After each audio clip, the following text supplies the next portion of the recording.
My self Neeraj Patel. इस video lecture में हम 4 बार चेन मैकेनिज्म में लोकाई ऑफ पॉइंट्स ड्रॉ करना सीखेंगे। डेटा इस प्रकार है। O1 A B O2 is a 4 bar chain with the link O1 O2 as the fixed link. Driving crank O1A is 30 mm long. Driven crank O2B is also 30 mm long. Connecting link AB is 90 mm long.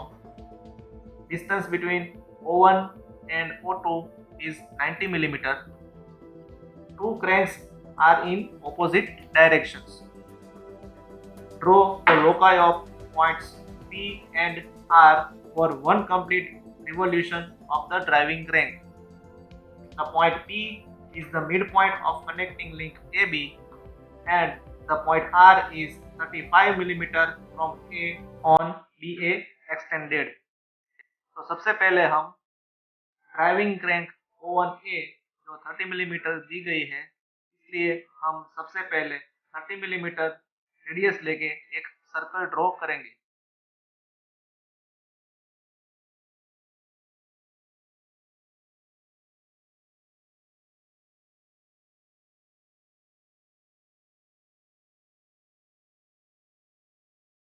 Circle का centre हम O1 mark करेंगे।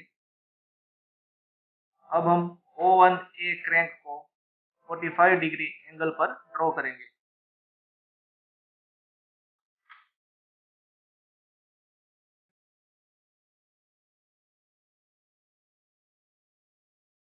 तो ये line circle पर जहां intersect होगी वहां हम पॉइंट ए मार्क करेंगे। तो O1A है वो ड्राइविंग क्रैंक है। अब हम O1 से 90 मिलीमीटर दूर हॉरिजॉन्टल लाइन पर पॉइंट O2 मार्क करेंगे।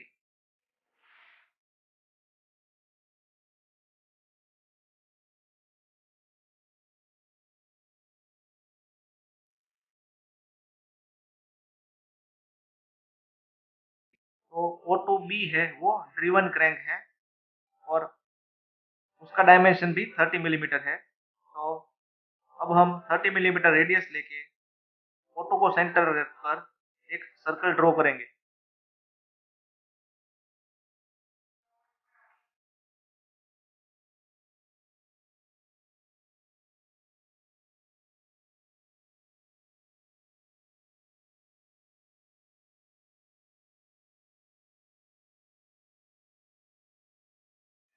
इस प्रॉब्लम में कनेक्टिंग रोड AB का मेजरमेंट 90 मिलीमीटर दिया गया है, इसलिए अब हम 90 मिलीमीटर रेडियस लेके पॉइंट ए को सेंटर रखकर इस दूसरे सर्कल पर एक आर्क ड्रॉ करेंगे।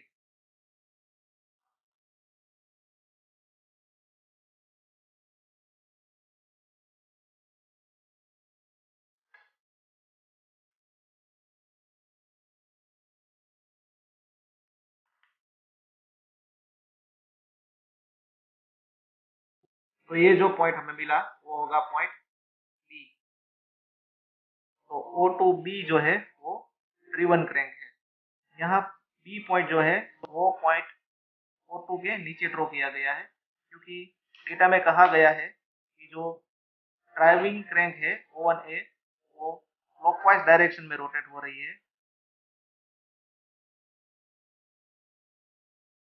और जो ड्रिवन क्रैंक है वो एंटी क्लॉकवाइज डायरेक्शन में रोटेट हो रही है। यानी कि ये दोनों क्रैंक है उसकी रोटेशन की डायरेक्शन एक दूसरे से ऑपोजिट है, ऐसा हमें डेटा में बताया गया है। इसलिए पॉइंट ए को O1 से ऊपर लिया गया है और पॉइंट बी को O2 से नीचे लिया गया है।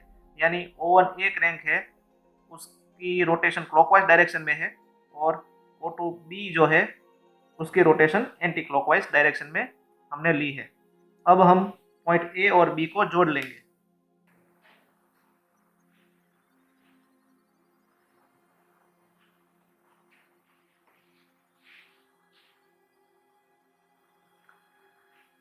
डेटा में कनेक्टिंग रोड AB का मिड पॉइंट हमें पॉइंट P दिया गया है, इसलिए अब हम इस कनेक्टिंग रोड AB पर 45 मिलीमीटर पे मिड पॉइंट P मार्क करेंगे। और सेम वे इस कनेक्टिंग रोड में बी ए डायरेक्शन में आगे 35 मिलीमीटर पॉइंट आर दिया गया है, इसलिए अब हम बी से ए की डायरेक्शन में 35 मिलीमीटर दूर पॉइंट आर मार्क करेंगे।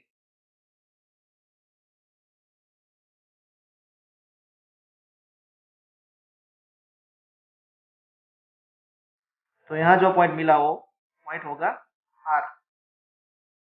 तो हमें डेटा में बताया गया है कि क्रैंक के एक रोटेशन के लिए कनेक्टिंग रोड के मिड पॉइंट P और पॉइंट R का लोकाई ऑफ पॉइंट्स हमें ड्रॉ करना है। तो सबसे पहले हमने जो क्रैंक का एंगल लिया है वो 45 डिग्री पे लिया है, इसलिए 45 डिग्री पे जो क्रैंक की पोजीशन है वो पोजीशन 1 है, इसलिए यहाँ हम A1 मार्क करेंगे। तो कनेक्टिंग रोड का दूसरा एंड है वो B1 होगा और A1 B1 का मिड पॉइंट B1 रहेगा और सेम वे B1 A को एक्सटेंड करके जो पॉइंट मिला वो होगा पॉइंट R1। तो ये सभी पॉइंट्स है वो क्रैंक की शुरुआत की पोजीशन के हैं। अब हम इस ड्राइविंग क्रैंक वाले सर्कल के 45 डिग्री से 8 इक्वल पार्ट्स करेंगे।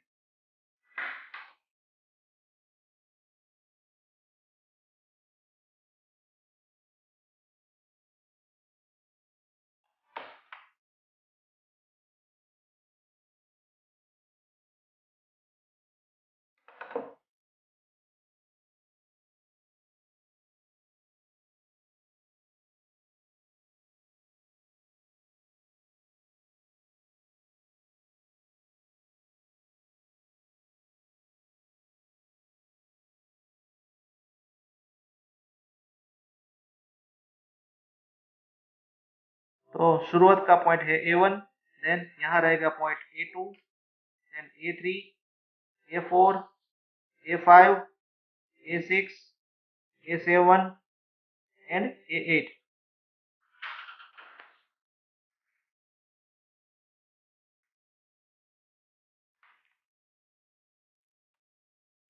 तो अब हम point A2, A3, A4, A5, A6, A7 और A8 पॉइंट के लिए respective point B2, B3, B4, B5, B6, B7, B8 and P2, P3, P4, P5, P6, P7, P8 and R2, R3, R4, R5, R6, R7 और R8 point mark करेंगे। तो इसके लिए अब हम A1, B1 जितनी रेडियस लेंगे और A2 को सेंटर रखकर इस सर्कल पर हम एक आर्क ड्रॉ करेंगे। यहाँ जो पॉइंट मिलेगा वो होगा पॉइंट B2। अब हम A2 और B2 को जोड़ लेंगे।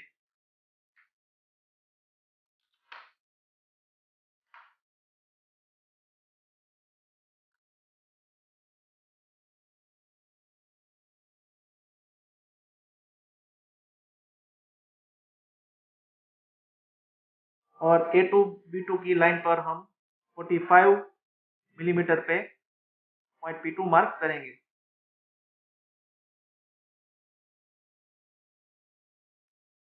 और इस लाइन B2 A2 को आगे 35 मिलीमीटर एक्सटेंड करके पॉइंट R2 मार्क करेंगे।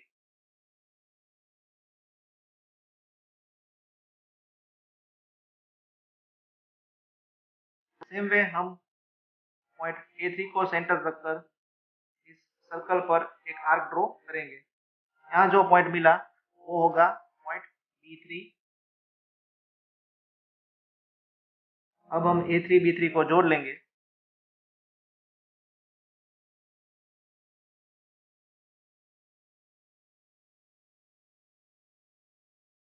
और उसके मिड पॉइंट पर हम पॉइंट P3 मार्क करेंगे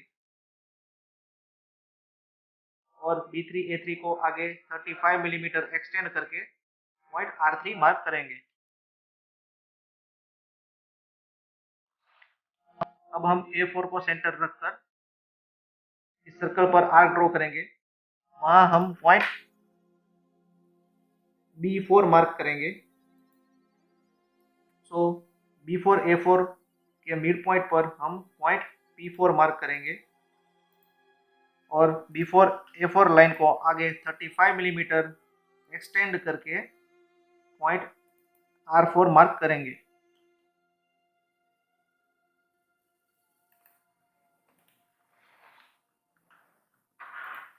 सेम वे हम पॉइंट A5 को सेंटर रखकर इस सर्कल पर आर्क ड्रॉ करेंगे और वहां जो पॉइंट मिला उसे हम पॉइंट B5 मार्क करेंगे। अब हम B5 A5 को जोड़ लेंगे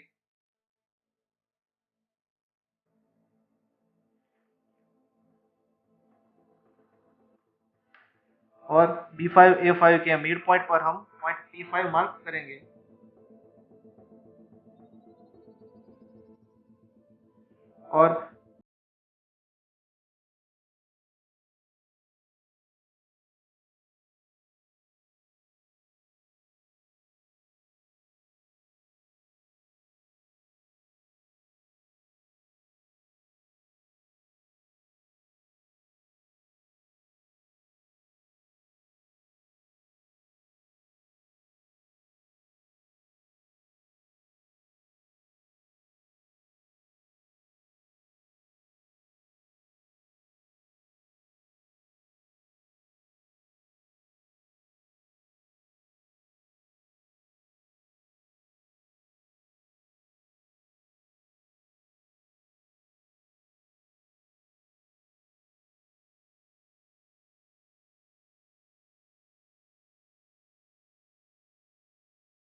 और B7 A7 का मिड पॉइंट हम पॉइंट P7 मार्क करेंगे।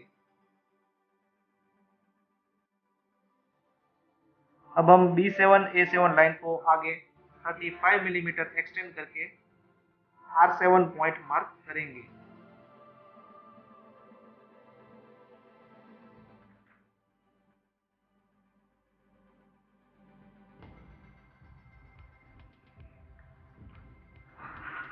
फाइनली हम A8 पॉइंट को सेंटर रखकर इस सर्कल को इंटरसेक्ट करवाएंगे। तो यहाँ जो पॉइंट मिला उसे हम पॉइंट B8 मार्क देंगे। अब हम पॉइंट B8 A8 को जोड़ लेंगे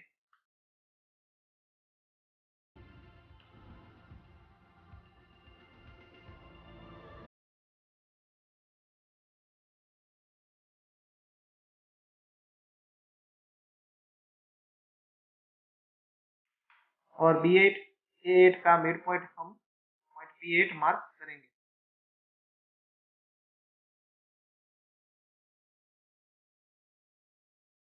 और B8 A8 लाइन को आगे 35 मिलीमीटर एक्सटेंड करके हम पॉइंट R8 मार्क करेंगे।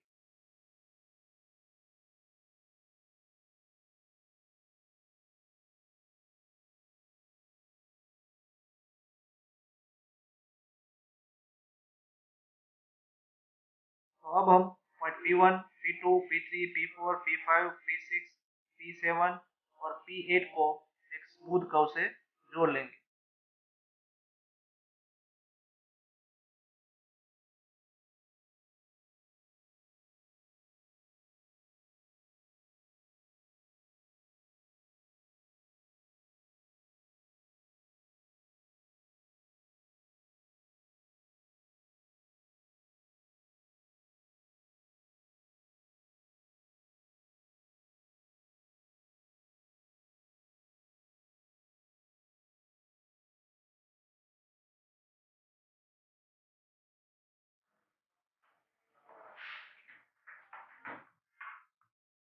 यहाँ O1 A1 और O2 B2 ये दोनों क्रैंक एक दूसरे से ऑपोजिट डायरेक्शन में रोटेट हो रही है, इसलिए हमें ये पॉइंट P की जो प्रोफाइल है वो इंटरसेक्ट होती मिल रही है।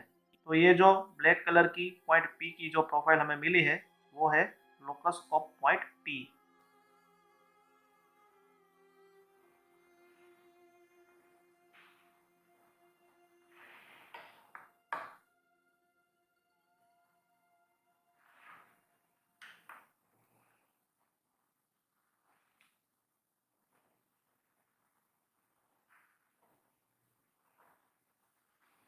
अब हम point R1, R2, R3, R4, R5, R6, R7, R8 और R1 को स्मूथ कर्व से जोड़ लेंगे।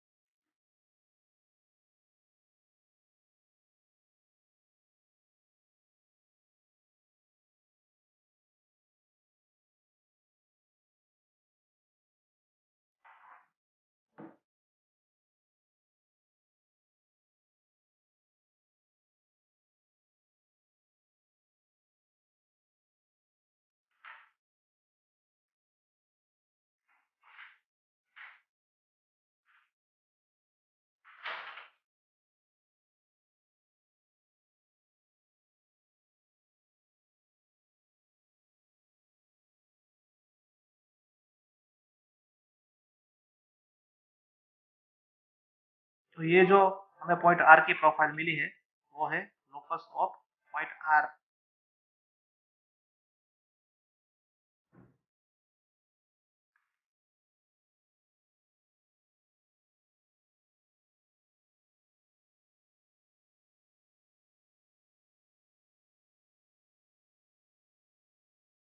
और पॉइंट A1 से पॉइंट A8 की जो सर्कुलर प्रोफाइल हमें मिल रही है वो है locus of point A।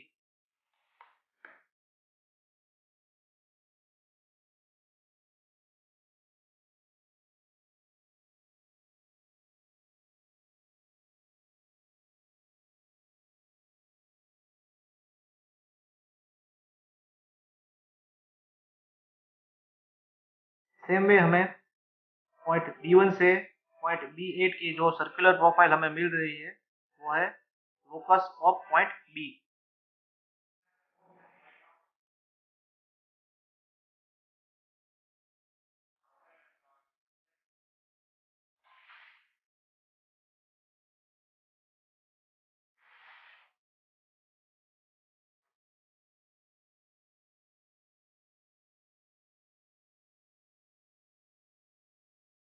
Finally हम इस प्रॉब्लम में डायमेंशन देंगे। तो क्रैंक A1 की जो रेडियस है वो है 30 मिलीमीटर।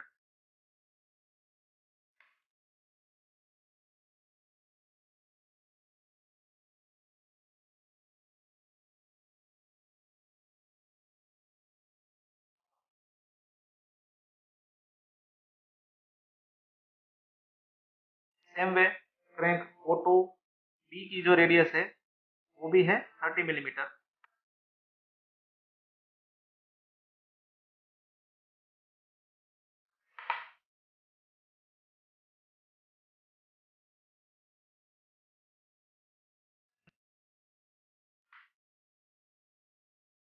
सेंटर O1 O2 का जो डिस्टेंस है वो है 90 मिलीमीटर।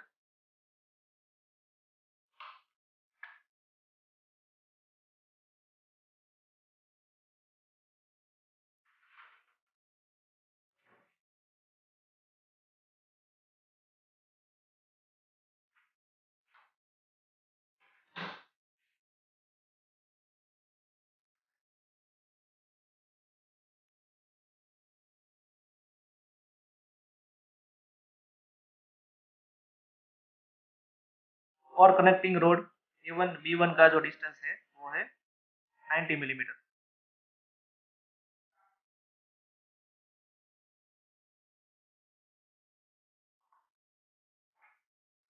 इस प्रॉब्लम में मैंने दो कलर की पेन यूज की है, एक रेड कलर और एक ब्लैक कलर। तो जिस पोर्शन में मेरी रेड कलर की पेन है उस पोर्शन को आपको पेंसिल से लाइट ड्रॉ करना है, और जिस पोर्शन में मेरी ब्लैक कलर की पेन है उस पोर्शन को आपको पेंसिल से डार्क ड्रॉ करना है। तो इसी के साथ ही 4 बार चेन मैकेनिज्म में लोकाई ऑफ पॉइंट्स का ये प्रॉब्लम कंप्लीट हो गया। Thank you very much.